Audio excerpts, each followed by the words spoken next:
Hi everyone, we are Team 19 and we're working on the Kinney Park Solar Thermal Design Project. My name is Ryan. Fred. Joe? Matt. Our senior design project was to design a solar thermal heating system for a greenhouse in Kinney Park, which is located in Hartford, Connecticut.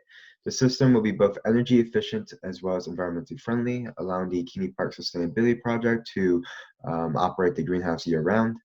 The benefit of this project is that it will provide local organic produce to better serve low-income communities.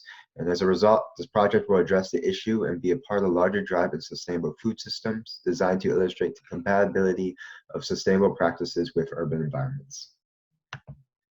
So, in designing this solution, several requirements needed to be accounted for. The first and foremost is the capability of the design to maintain soil temperature at the minimum 11 degrees Celsius. This is the minimum temperature that the plants can grow at for the produce in our greenhouse. Additionally, the design needs to fit comfortably within the greenhouse. The greenhouse is split into two sections with growing towers on one side and growing tables on the other, and this minimizes the amount of available space. The hot water storage tank needs to be inside the greenhouse and close enough to the growing tables to avoid any unnecessary additional piping. The solar thermal panels also need to be able to collect enough energy, with the greenhouse being surrounded by tall trees. The Kinney Park greenhouse currently only runs for 4 months out of the year. Kinney Park Sustainability Project wants to be able to provide consistent food supply to the Hartford school systems. Overall, the design has to fit comfortably within the greenhouse spatial constraints and be robust enough to generate enough heat year-round. Shown is a piping and instrumentation diagram for the Kinney Park solar thermal system. This system is broken into two closed-loop heat transfer processes, a primary and secondary heating loop. A propylene glycol-based heat transfer fluid is pumped through a series of solar thermal panels. It is heated by the sun and circulated through tubing in a central hot water tank. This hot water tank essentially acts as a heat battery, storing solar energy to use for heating. The secondary heating loop then circulates the heated water in the tank to two identical shelving systems, which are used to grow microgreens.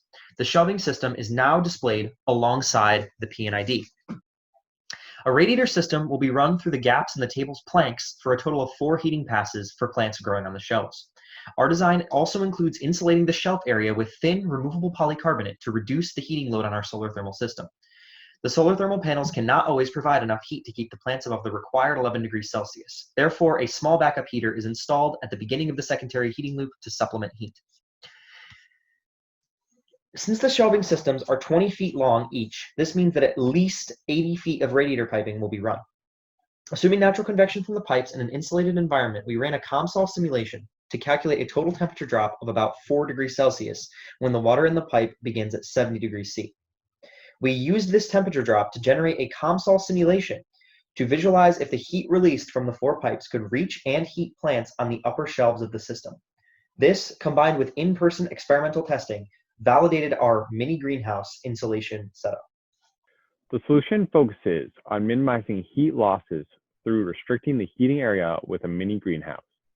The restriction allows for 65% of the heating requirement to be met by solar energy. The environmental benefit of the solar thermal solution can be assessed using a carbon dioxide comparison to a propane-only solution.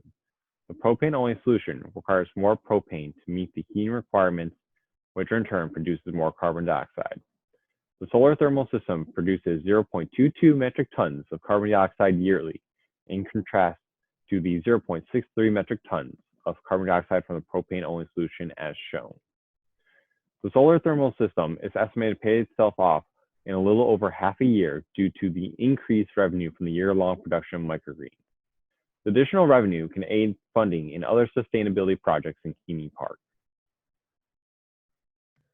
The impact of our solution is the ability to produce microgreens all year round to provide healthy foods for local Hartford Public Schools. The enablement of supplying organic fruits and vegetables from the greenhouse can result in the improvement of the physical and mental health of all students in the school system and ultimately lead to better performance. Additionally, the revenue from selling the plants will be invested in mobile markets to encourage sustainable food production. The goal of this is to bring fresh fruits and vegetables to low-income neighborhoods limited in access to these foods, thus improve the overall basic well-being of Hartford citizens. Lastly, another outcome for this project is boosting the economic vitality of the city, including the additional increase in local employment opportunities, which can lead to improved public facilities and incentivize the public to come out to the park.